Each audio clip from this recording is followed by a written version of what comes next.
j'ai choisi d'écrire J'ai laqué ton profil et j'aurais pas dû pour faire un partage d'expérience.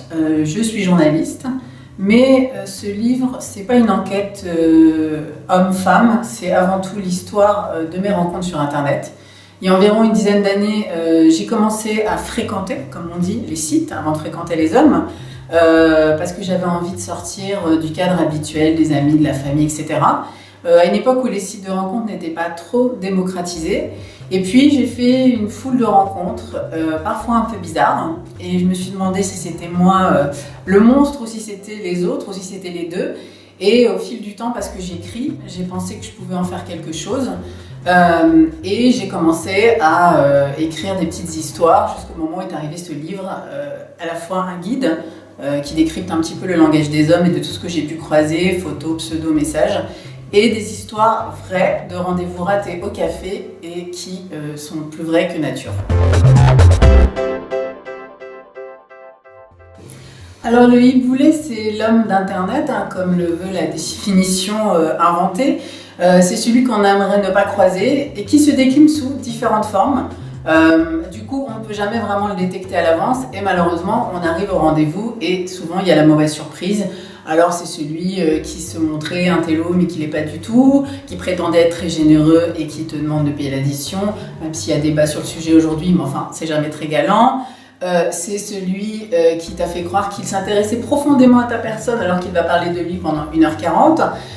C'est tous ces types d'hommes, et encore ça, c'est ceux qu'on n'a pas su détecter, et puis il y a ceux qu'on arrive à décrypter au fur et à mesure. C'est aussi pour ça que j'ai écrit ce livre, alors ça vaut pas Bible, mais ça permet quand même de dire, voilà, peut-être que là vous allez reconnaître un profil qui vous a écrit la veille. Bon, c'est peut-être pas la peine de continuer, finalement, vous êtes resté chez vous, et c'est très bien, il y a Netflix et le canapé, c'est bien aussi pour une soirée. Voilà, c'est un peu ce personnage qui n'est pas un personnage de roman parce que le livre est un guide, mais qui est quand même représentatif de ce qu'on peut trouver sur Internet jusqu'à aujourd'hui. Alors, j'ai eu la chance de ne pas croiser trop de faux profils, ce qu'on appelle les vrais fakes, qui vont vous demander de l'argent, qui vont se faire passer pour.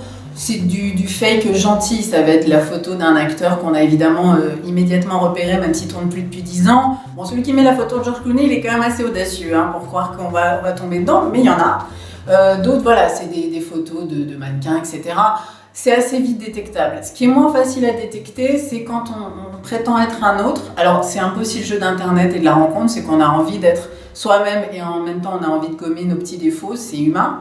Et c'est là où ça peut devenir dangereux, dans quelle proportion on modifie ce qu'on est. Et quand j'ai eu à être vraiment surpris par des gens, c'est tout l'objet de mon livre, quoi. C'est la désillusion entre ce qu'on espérait et ce qu'on trouve.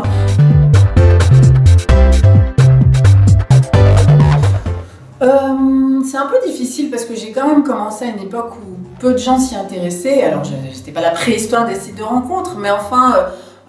au milieu des années 2000, c'était encore quand même quelque chose de très mal vu et peu de gens s'y intéressaient finalement, à part ceux qui avaient envie de changer de décor. Donc peut-être d'être plus vigilante, peut-être d'être moins dans le timing, c'est-à-dire que j'ai fait l'erreur parfois de rester trop longtemps à converser avec des gens sans jamais les voir. Et puis parfois on a quand même des bonnes surprises derrière ça, mais pas toujours, c'est assez rare. J'ai probablement fantasmé, voilà, la rencontre, je l'ai voulu comme je l'espérais et j'aurais bien aimé peut-être que quelqu'un me dise mais tu sais là t'as aussi des courses à faire et du ménage donc arrête de t'attarder sur tel ou tel profil et passe au suivant, voilà. Oh, je vais pas dévoiler ça parce qu'en fait dans le livre, la volonté était de mixer un peu la parole qui était la mienne à travers toutes mes expériences, mais aussi j'ai eu l'occasion de parler à peu près avec une vingtaine de femmes et j'ai pas indiqué dans le livre si mon expérience était celle-là. Il y en a 3 dans les rendez-vous ratés au café, avec des degrés très différents. Il y en a c'est très anecdotique, d'autres sont avec une violence qui peut quand même faire peur et c'est là où je pense que Matrimony Line a un intérêt, c'est que on a des faux profils, on a des gens qui sont mal intentionnés et voilà, l'idée d'être plus vigilant à la base, c'est quand même quelque chose de rassurant. Et moi, si j'avais vraiment pu en éviter 2-3 sur le passage, j'aurais bien aimé, j'aurais gagné beaucoup de temps. Voilà. Alors, les histoires, je les laisse découvrir dans le livre.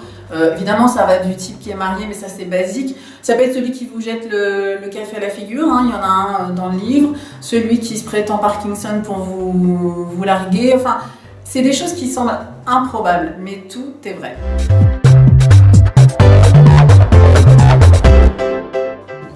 Moi, je pense que déjà, la rencontre, c'est un perpétuel recommencement. Donc, c'est ça qui est intéressant. Moi, ce sujet me passionne pour ces raisons-là. C'est-à-dire qu'on ne rencontre pas en 2015 comme en 2018, puisque, entre-temps, il y a eu l'avènement des applications de rencontre. C'est encore une toute autre façon de fonctionner. De ce que je vois de Matrimony Land, c'est que c'est un mix entre ce qui est un site de rencontre avec la mainmise, c'est-à-dire qu'on peut choisir les profils soi-même, et ça laisse quand même un libre arbitre qui n'est pas inintéressant. Et puis évidemment la certification, c'est quelque chose pour ceux qui n'ont pas l'habitude d'Internet et qui sont totalement réfractaires, forcément quelque chose de rassurant. Et pour ceux qui sont déçus et qui ont eu justement les faux profils, les mariés, les gens qui demandaient de l'argent, etc., là d'un seul coup on se dit, ça y est, je me pose, je vais peut-être faire moins de rencontres aussi, peut-être, parce que je vais sélectionner, je vais être plus attentive. Et puis ce cadre, ça va en tout cas m'obliger moi aussi à être peut-être plus vigilante. Alors après, ça n'empêche pas la rencontre, ça n'empêche pas l'amour, ça n'empêche pas la déception, mais il y a quand même un équilibre entre la mainmise et le côté rassurant d'une équipe qui encadre les profils.